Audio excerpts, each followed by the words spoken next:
Hey, everybody. Thanks for tuning in on this week's episode. And talk to you about, the price of Bitcoin is pumping today. That will be Wednesday, June 21st. Um, just talking about the Searching for Satoshi documentary, a couple other things going on in the Bitcoin world. Also, I apologize for this being a little later than usual. Um, I was under the weather, let's say. Um, but before I get into all that, I had got a shout out to the Bitbox O2 hardware wallet. Go to bitbox.swiss, as in Swiss Army knife, because good things come from Switzerland. The pocket knives, the Bitbox O2 hardware wallet, and my best friend from college, Billy. What's up, Billy?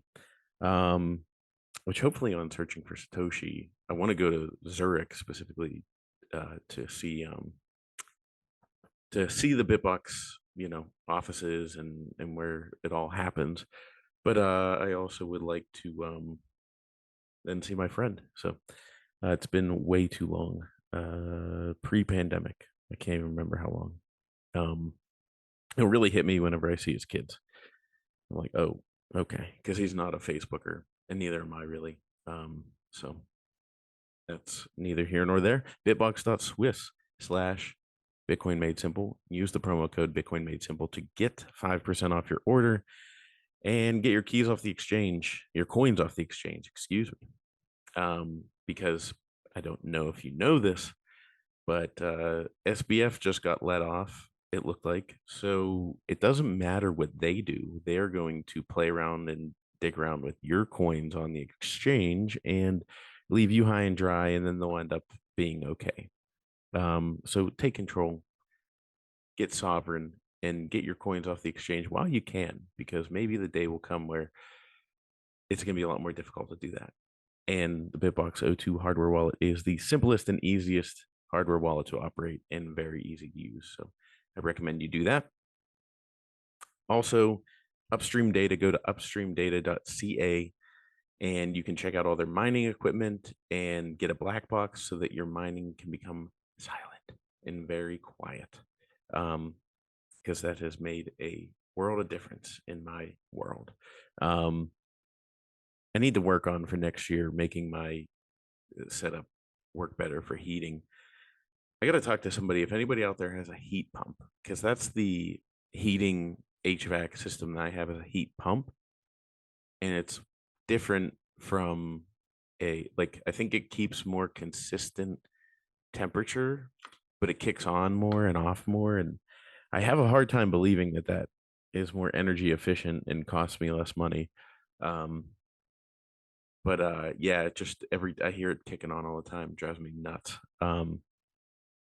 But you could have some, if you have some insight on that, I take it, figure out how to use that, because it's just harder with a heat pump. Like I don't know if it's me pumping heat into the vents is affecting that whole system. I don't know. I don't know it as well as a furnace, like a straight, like regular furnace.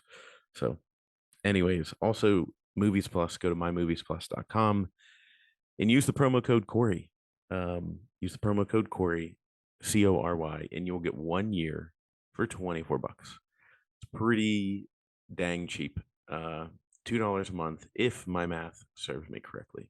Um, and you get some great stuff. We have a ton of Bitcoin documentaries. We have a ton of Bitcoin content coming. And you can check it out. Also, if you go to mymoviesplus.com slash searching dash for dash Satoshi, you'll be able to pre-buy the movie, which would get your name in the credits, and also get a digital copy sent to you before it is available for people to stream. And you'll be able to watch the movie before anyone else and help fund it. Because as you guys know, I am a pourtrepreneur. That's my new word for it, is just being a poor entrepreneur.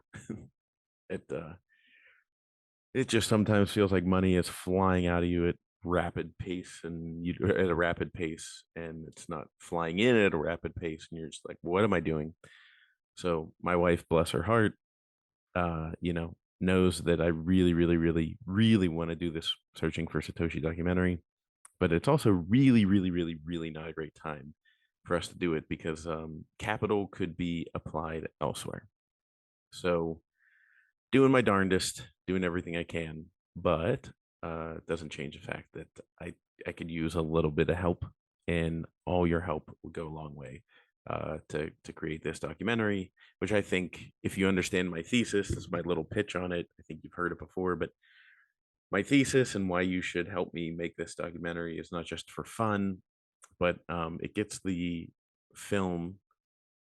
The film is going to take normies. So we're talking next bull cycle. So let's say next summer, after the halving, price is starting to pump. It's becoming mainstream again. People are talking about it. Um, Probably like a year and a half before that really, really starts happening.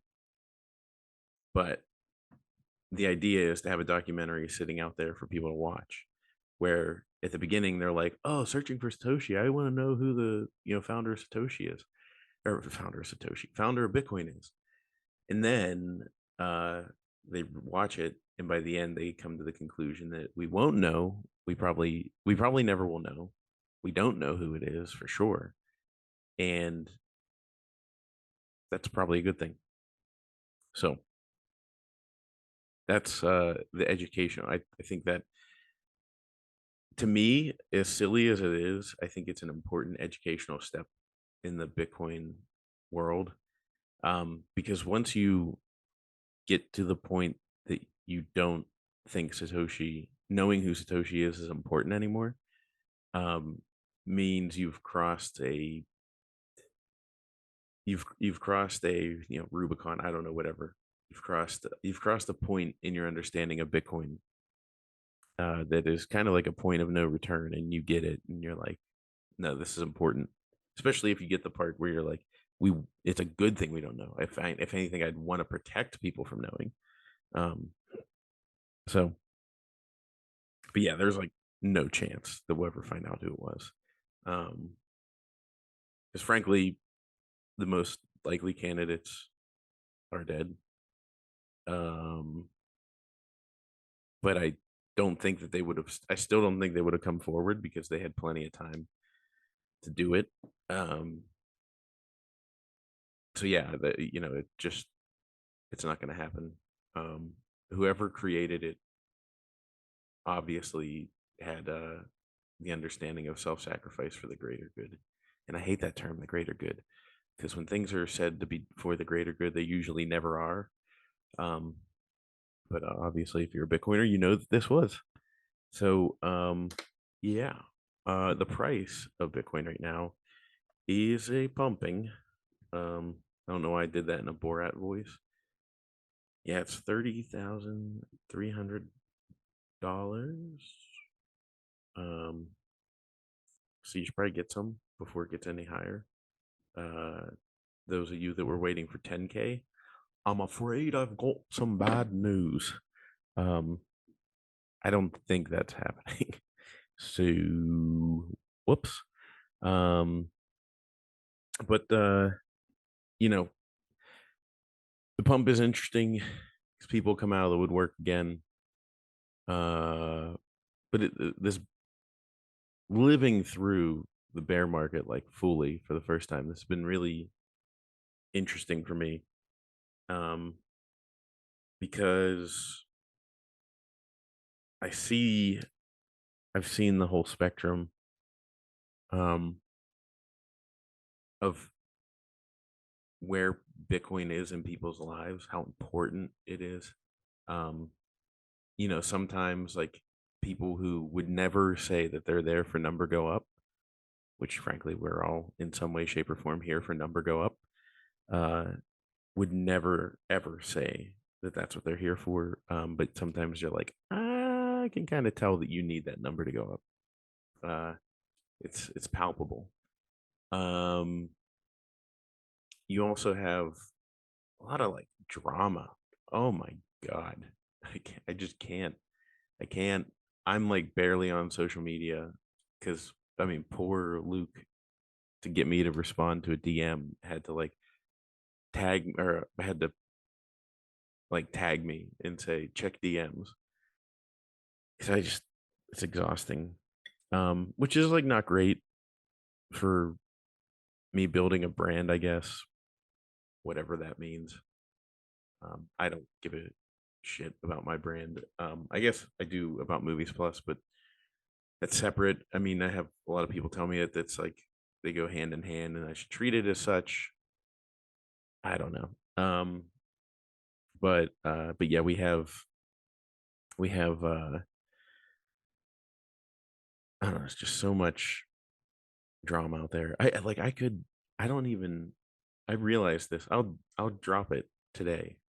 I haven't tweeted like a link to a podcast episode in in a long time, probably like 6 months.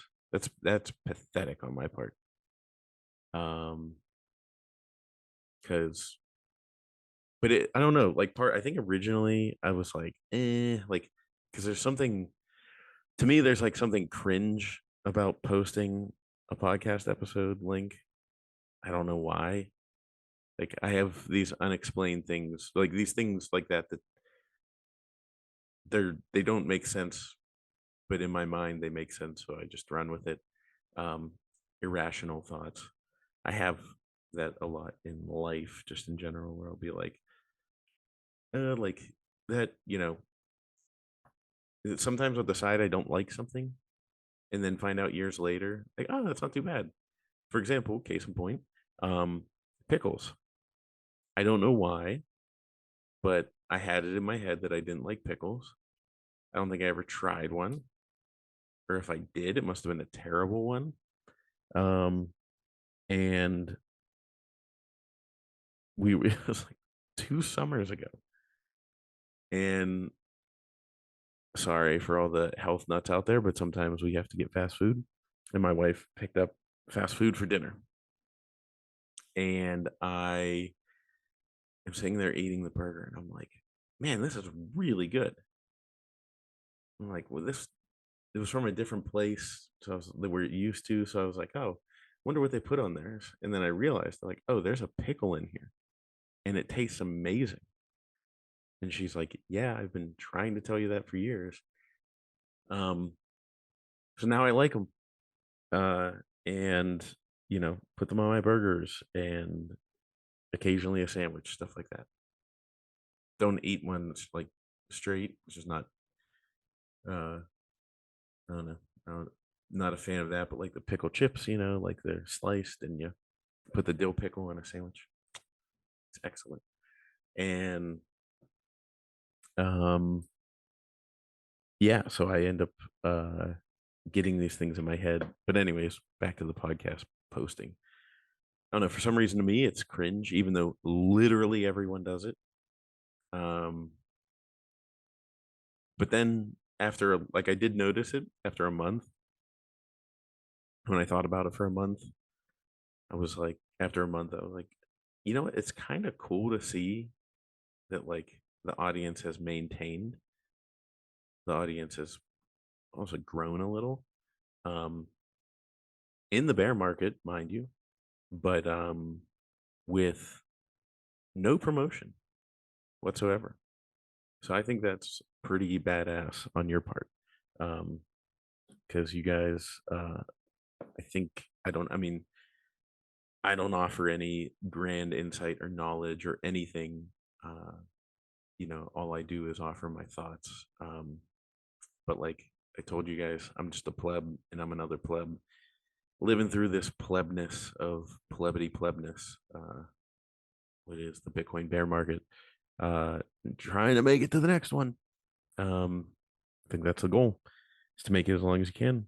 Um, but also like so. I'm, this will maybe upset some people, but uh, I saw I saw like a Michael Saylor post recently. Somebody posted, and it was him saying, like Bitcoin is a you know digital diaper through time and space, or it's like I don't know. There was a point. Don't get me wrong. Like when he first came onto the scene, where I was very like listening to every. I mean, the one night it was like a Friday night, and I was sitting there like on YouTube searching like Michael Saylor Bitcoin and like just finding anything where he's talking about it. Um, but I don't know. Just for me personally, I'm like, he says some good stuff, but it's also like been the same stuff like for years now. Like I don't know what else really he can say about it until there's developments, until things go to the next level. But it's like Bitcoin is a storage of time and energy through space, blah blah blah. And it's like, and I get it. Repetition of a message helps it get hammered home.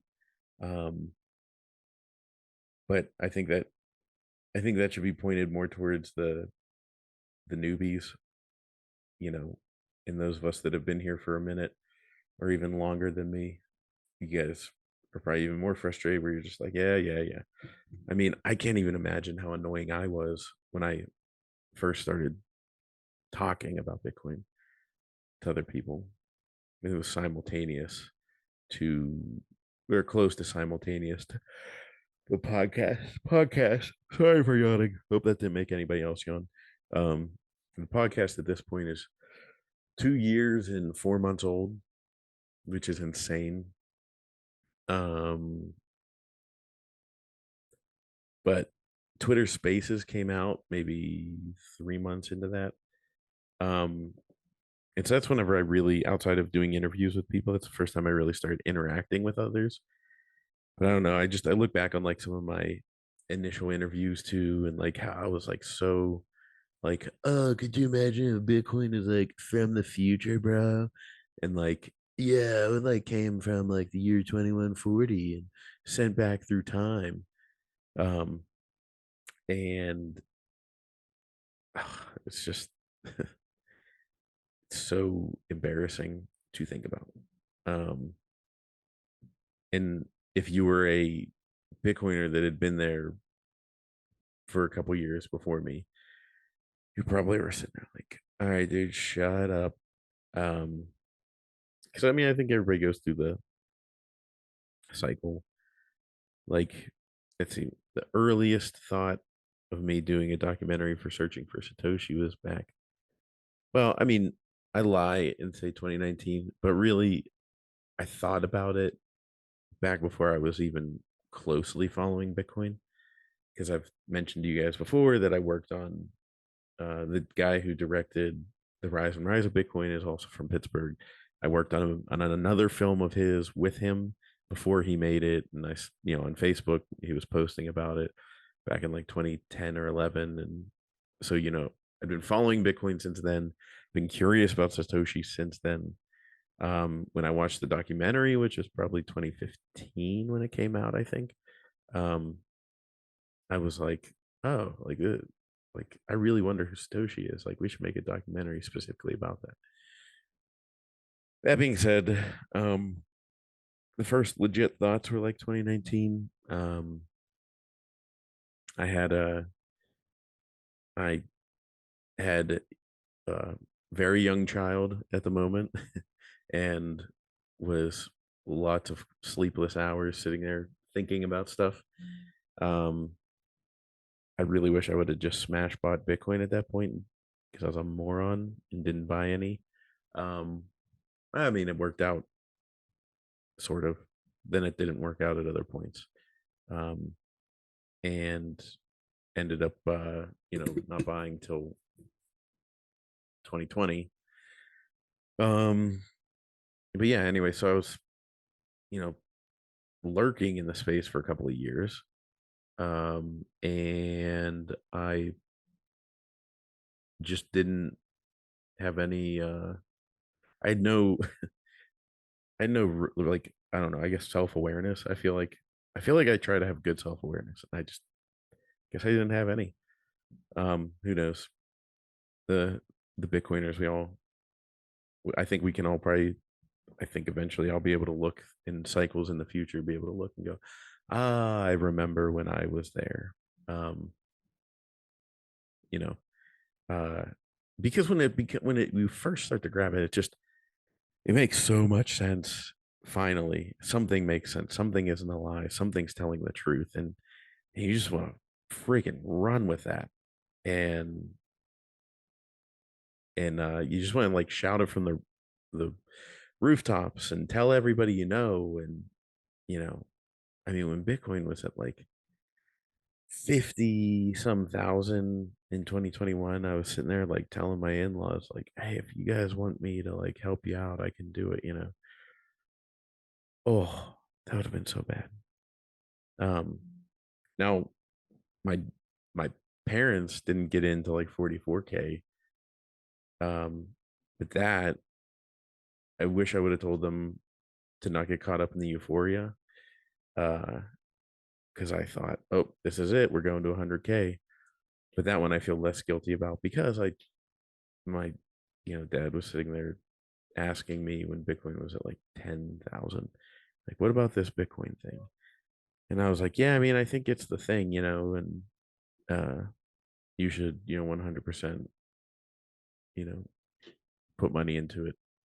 Anyways, uh, yeah.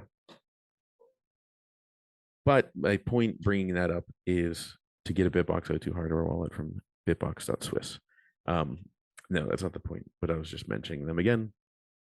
Um, is don't let Bitcoin or anything for that matter dominate your life in an unhealthy manner.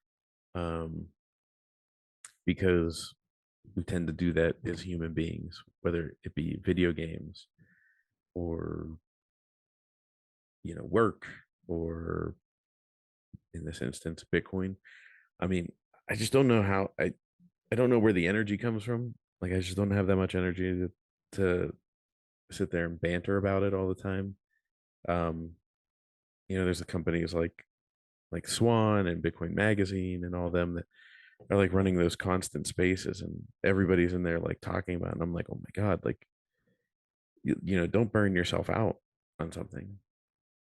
Be in it for the long haul. This isn't a sprint. This is a marathon. Um, you know, and this is the hard part of the marathon, where your body is shutting down, your body's telling you to stop running, your body's telling you, what are you doing? And it would be really easy to just, you know, take a seat right now. But you got to keep the body going. But if you're in full sprint mode during this part of the marathon, your body's gonna be screaming at you louder to sit down and shut up and calm down. So, um, yeah, I mean, everybody do as you choose. I'm not here to judge. My saying what I'm doing is right or is wrong. Just saying what I'm doing is right for me.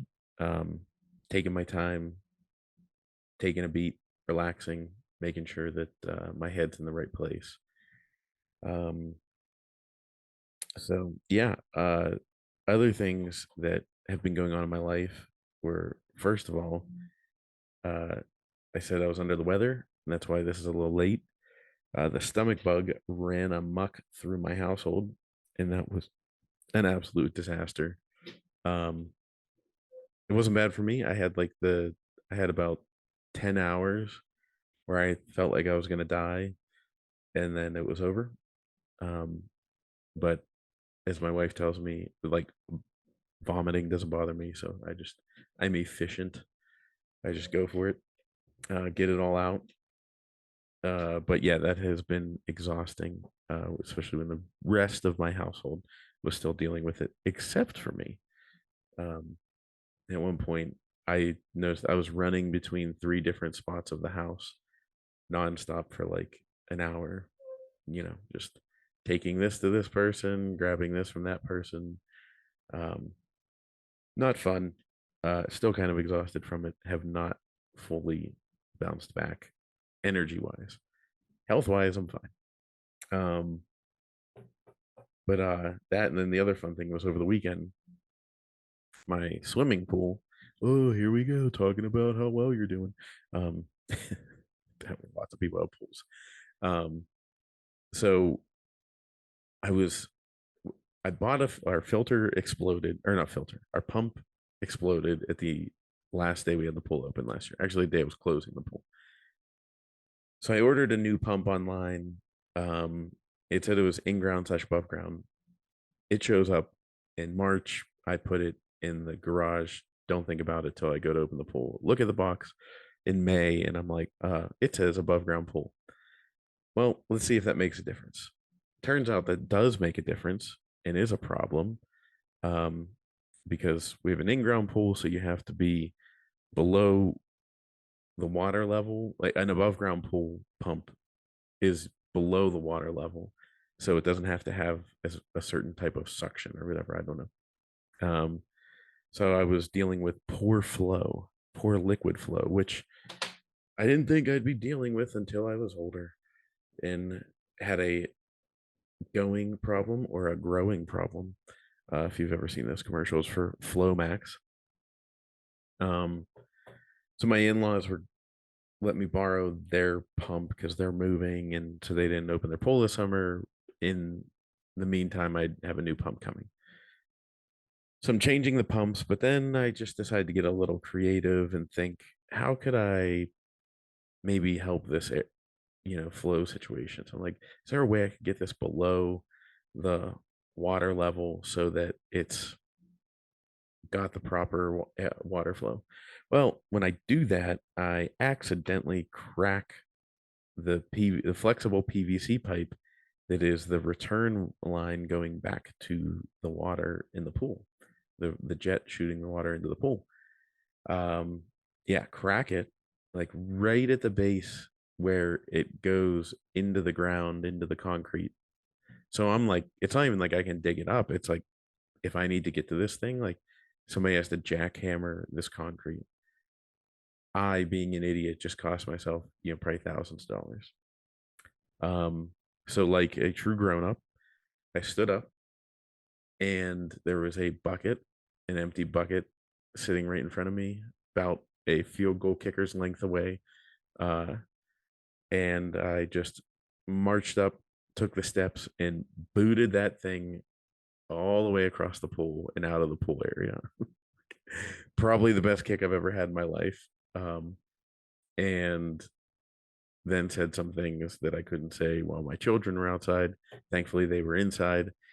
Um, but my father-in-law came over and helped out.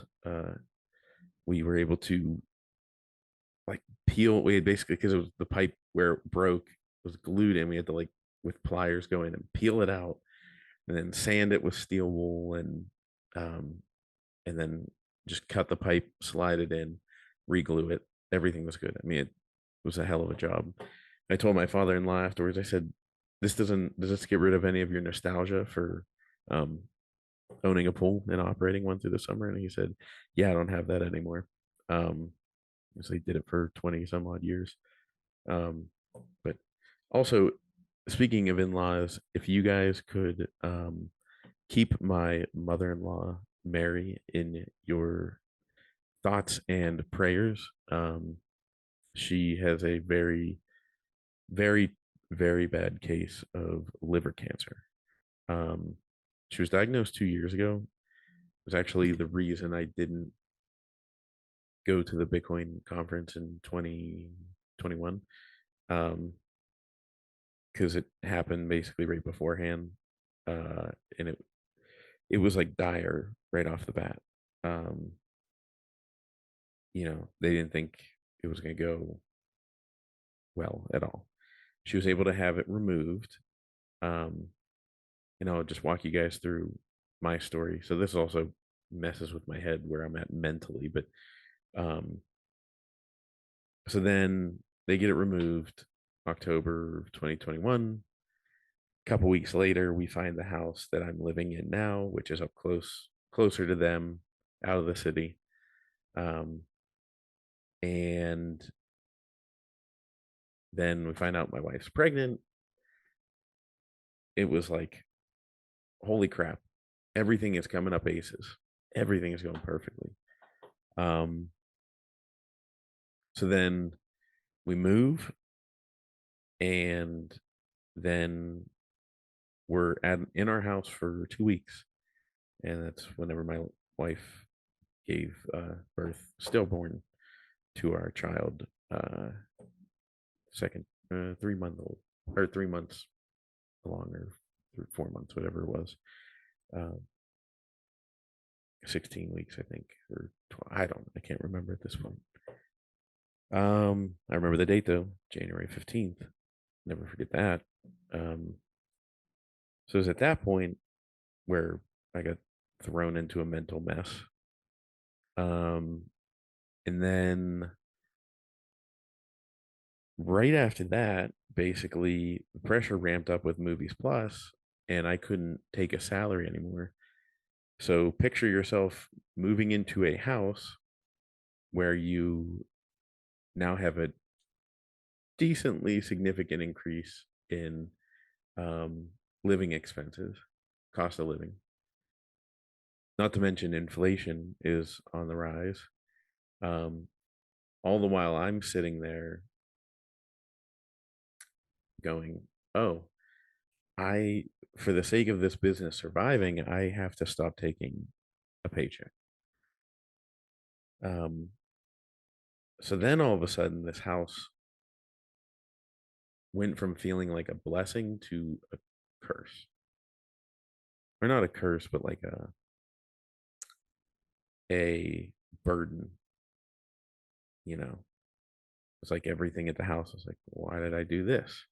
Why did we move? Why are we here? Because it felt like nothing had gone right since then.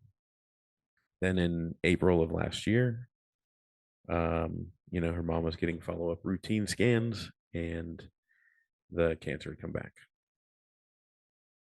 So it was like just an absolute, like, got bitch slapped around by life there in a 4 or 5 month span. We went from like, hey, we got our, dream house, and, you know, things are going perfect with Movies Plus, and we got another baby on the way, and, her mom's, cancer free at the moment. Like, what could be better? Everything was great. Then, ba boom, ba boom, ba boom. Um, so that led me to sit there and think about this house was becoming viewed by me as a bad thing, which wasn't good. Not good to look at it that way, because it's not a bad thing. It's a good thing. It's where we're supposed to be. It's where we're meant to be. It's where we will be. But whenever you're no longer taking a salary for a hot minute, and as you guys know, it's like I told you, you have to be able to stomach going over a year. I just didn't think that whenever I'd have to stomach going over a year without a salary, that would happen simultaneous to losing a baby in our new house that was more expensive than our last house, and finding out that her mother's cancer was returned. All the while finding out one of our children has a medical condition that isn't life threatening or anything, but still a stressful one that is something we have to deal with on a day to day basis. And we've gotten used to it at this point, but that all happened at the same time. Um, and Yeah, definitely was a low point. I mean, I know you guys know I didn't record a podcast for like 2 months probably. I just was not even there. Um, but anyways, to get back to the point, so her mom has been battling, and you know, frankly, the fact that she's still here 2 years later after the, just to tell you guys the cancer, it's cholangiocarcinoma, bile duct cancer. It's the worst kind. Like, there was I think a 15% chance that she would be able to have the surgery that she had in October of 2021. So she had to have chemo and treatments and all this stuff just to get evaluated to see if it was possible. Um, and then even if they did, it was a 10% chance that if you were eligible for the surgery, a 10% chance that when they did the surgery, they'd be able to remove everything. And she was able to get the surgery, and they were able to remove it all. So it was like oh God, like, what a miracle. Um, uh, but we also knew that there was a high rate, it had a higher rate than most of coming back. But we were like, she's beating the odds and everything else. Um, so she was doing different chemos. She's not stopping fighting. She's not giving up. Um, she's going headlong into this. Uh, and we got to give it everything we got as a family. Um, so yeah, she could use your prayers, and if anybody out there has any history of people that they know that have had this, that have gone to a certain doctor that may have helped cure it, um, we're taking any and all suggestions, um, because the most recent chemo she was on was not working.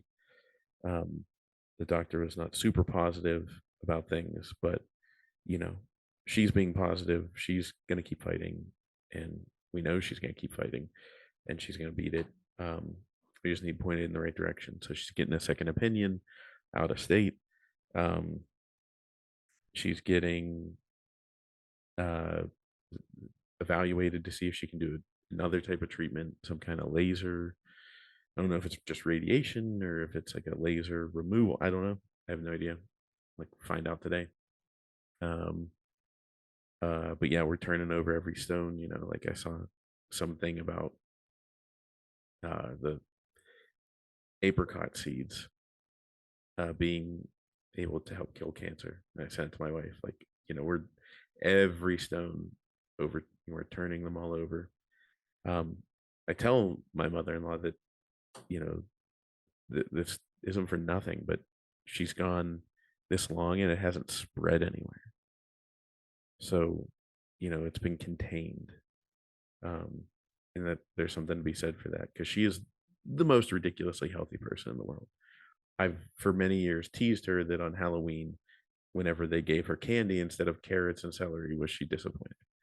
Um, because she just, yeah, she doesn't really like sweets, candy, anything like that. She's just super healthy person. Um, so yeah, if you guys could keep her in your thoughts and prayers, and any anecdotes that you could pass along of um, ways to help beat this, you know, yeah, keep my mother-in-law Mary in your thoughts and prayers, and yeah, any anecdotes on how to beat it, please send. Um, in the meantime, though, get a BitBox02 hardware wallet from Shift Crypto. Go to bitbox.swiss/Bitcoin Made Simple and use the promo code Bitcoin Made Simple to get 5% off. And I will talk to you guys later.